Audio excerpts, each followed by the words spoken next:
Am I the a-hole for not wanting to house my pregnant sister anymore? I am absolutely furious about this right now. My sister is 19 and she's 4 months pregnant. Father bailed and kicked her out of his place as soon as she told him, and my parents live on the other side of the country. She goes to school here in our state, so she doesn't want to move back to our tiny little town. Since she didn't have a place to stay, my wife and I offered to let her live with us until after the baby got here. It wasn't ideal, but we have the room and the money to let it happen. First thing I told my sister when she came here, whatever you need, tell me and I'll help you. First thing I told her because I didn't want her worrying about things for the baby or food. We still have all our baby furniture, /toys, /clothes from when our son was born in our garage and in good condition. It's barely been over 2 months, and on the first week, my wife was complaining because she couldn't find her earrings. Didn't think anything of it. Stuff like that is easy to lose sometimes. But then, it started to add up. First, her earrings, then one of my watches, a necklace, a pair of new shoes that we bought for our son, some of my wife's jewelry, my class ring. All this stuff was going missing, and it didn't click for me until I noted a few missing $20 bills from my wallet. At first, I thought maybe it was my son, but honestly, the kid's 7 and still too honest. He cried once after he took an extra donut from the table and confessed immediately, so I doubted he was the culprit. I confronted my sister, and it took a lot of grilling before she fessed up. Her defense was, she just wanted to make a little extra cash on the side for the baby. I was so furious with her. After telling her to come to me for anything she needs with the baby, she resorted to going behind my back and stealing from my family? I explained just how wrong she was to do this after she's had a roof over her head, food, and being told to come to us with whatever she needs help with. She apologized many times, but I told her she was going to have to pack her bags and leave. I'll give her 2 weeks to find a new place, but she better be gone by then. That just upset my sister more. She begged me to give her a second chance, but feel like the trust has been broken. She wanted to stay here to continue school. She'll have to find a way to support herself. If she can't, then she can move back with our parents. Speaking of parents, they've been on top of me for the last few days over this, that I can't just kick her out when she has a child on the way. I've explained what she was doing. However, they still think I'm wrong here and need to give her another chance. The issue is, how will we know that she won't be more sneaky about it? It's just not a risk I'm willing to take, and my wife is just as upset about this as I am. That hasn't stopped my parents from berating me all the time over our choice, and now I'm not sure I'm being the a-hole instead of giving her another chance. Now for the top comments. Definitely not the a-hole. She stole multiple times from you and your wife. That means she has already had a second chance and a third chance, etc. to redeem herself. I would not want a thief in my house. She can go live with your parents and steal from them if they feel so strongly about it. I'm so sick of people asking for second chances after they've already wasted more than 2 chances. One of my favorite lines I've discovered on Reddit is, "Play stupid games, win stupid prizes." And I feel it fits well here. Yep, she played the "how much can I steal before they notice" game and won a swift kick in the pants out of there. Seems fair to me. I mean, it sucks she's pregnant, but that should have been her concern when she chose to steal, not Opie's concern when he needs to protect his wife and child. Not the a-hole. She's lucky you haven't reported her to the police. Her parents are also a-holes by trying to guilt you into continuing to house her. I assume this is because they don't want to take responsibility for her themselves. They do. It's my sister that doesn't want to move all the way back over there because she's still going to school here. Not the a-hole.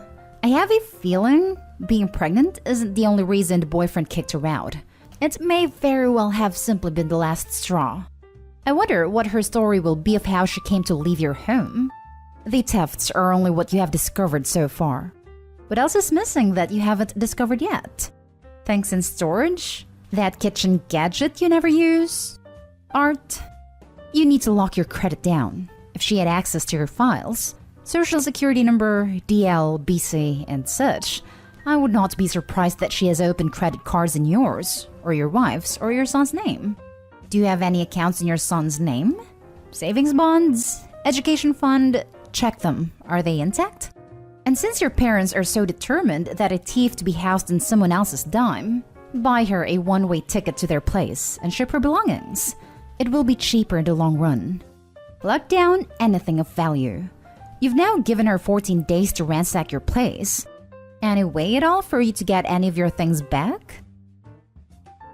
Now for the next story. Am I the a-hole for telling my girlfriend to grow up? Me, 23 male, and my girlfriend, 27 female, have been together for about 5 years, and 3 years into the relationship, we had a child. For context, he wasn't a planned child by any means, as we had taken birth control measures. Early on, I wore protection, and then she started taking birth control. Neither of us know how the child happened, but we accepted that it happened and moved on. I finished up the last little bit of college I had and found a job before the baby arrived. She stopped working as my income was now enough, and now stays home with the baby, as we discussed that was what would be best. In the following year, since the birth of my son, my girlfriend has grown increasingly more intolerant. At first, she was elated, wanted to show him off, and was happy to deal with everything. Then it grew to her being annoyed by small things. She wanted me to change every diaper. We split them once I'm home and during off days, and was annoyed by everything our son did. Flash forward to now, and contrary to the saying terrible twos, he tends to be very well behaved. He doesn't cry that much, he adapted to potty training quickly and well, and he doesn't really fuzz. My girlfriend has been going out a lot. I don't have a problem with it because everyone needs time to have fun and relax. This night was a night she went out. A few nights ago, my son came to my side of the bed. He woke me up and told me that he peed in his sleep. I told him it was okay. I woke up my girlfriend and told her and asked her to clean him up quickly while I went and cleaned it. She took a minute to wake up, so I went ahead and left to go clean it up. In the middle of it, I heard her screaming at our son. I go in there and ask her why she's screaming at him, and she responds that it's because he peed the bed. I told her his too, and that accidents happen. This shouldn't be a moment to scold him and scream. She said that since I could be better, I should do it. So I helped him get cleaned up, and then cleaned up in his room, and by that time he fell asleep on the couch. I covered him up and went back to my room. When I got back is when the argument started. I told her that I shouldn't have to handle that alone because she can't control her anger. She told me that since I was such a good parent, I should quit my job and stay at home, and she should go work since she's so horrible. She went on with this for about 5 minutes, before telling me she regrets having our son. A little shocked, I told her she didn't have a way of finding a job capable of supporting us, and that she proposed the idea of her staying home when he was born. I told her she needed to grow up, because the way she was acting will be something he remembers. Ever since, we've barely spoke, and now I'm wondering if I took it too far. I think rather than posting on Reddit about this one argument, you need to see the bigger picture. Your girlfriend is struggling, and clearly not coping well as a stay-at-home mom. You too need to figure this out. Perhaps she needs some therapy to work through her anger towards her son. Could well be postpartum depression. Perhaps you two need to find a way for her to return to work. This is much bigger than one late-night argument, and it needs resolving ASAP. All of this, I immediately thought of PPD. This woman is struggling and needs help ASAP. Not just her, the kid needs help too. If this is what she does when dad around, imagine how she's acting when home alone with him. Not the a-hole, but I think there may be different things involved. Your girlfriend may be regretting the lost years of being pregnant, plus having a child. Perhaps she wants to pursue a career. Can you afford to send your kid to a daycare center if she looks for a job? Maybe she's looking to find her identity and not just as a mother. It may be a bunch of things. I'd suggest talking about it, about what you both want, what you're both able to do given the circumstances, and what things you both need to negotiate / give up because you both decided to have a child. And I know it's a moot comment, but congrats on being pretty grounded and growing up so quickly. Not every guy I know would have reacted like you did. Even a part-time job and Mother's Day out. She needs a break in counseling stat. Even if she'd agree to family counseling, that would be a huge improvement. She's drowning. Please give her a lifeline. PPD can appear up to 2 years after the birth of a child. I don't think this is an a-hole question. I think that your girlfriend needs a doctor. She's literally saying the trademark PPD spiel right now, especially if she was excited to be a mother before now. I think you need to prioritize getting her to a doctor. Treat this seriously. It is an urgent condition that needs attention right away. Take a sick leave from work if you have to, and consider finding alternate care for your son until you can get her into her GP. We explored postpartum depression when she began getting annoyed at small things. Doctor said the past 1 year, it's extremely rare for it to be postpartum, and she didn't believe it was postpartum additionally, because the only real symptom she showed was getting annoyed at our son. Next story is titled, Am I the a-hole for saying that being a mother will not be my identity? A little background. I'm 25 female, 7 months pregnant with me and my boyfriend's first child. My boyfriend, 28 male, and I got pregnant pretty quick after getting together, 2 months, so everything for us moved really quickly. My problem lies with our living situation. I grew up in a city, as did he. We moved a little outside of it when I found out I was pregnant, so we could save a little better and prepare. We went to visit our friends one day, 2 hours outside of the city, and wouldn't you know it, his car broke down. So we ended up staying with the said friends, and ultimately moving in with them as I would provide childcare for friend's kid in turn for rent. I was under the impression we would be moving back, because that's what I was told from the start. Today, I'm back in the city and living with my mom because the pressure of constantly needing to socialize with roommates got too much for me. There are other issues there. Friend's always fighting with her husband. Friend is always blaming my boyfriend for everything that goes wrong. Just a toxic environment I didn't want to be part of.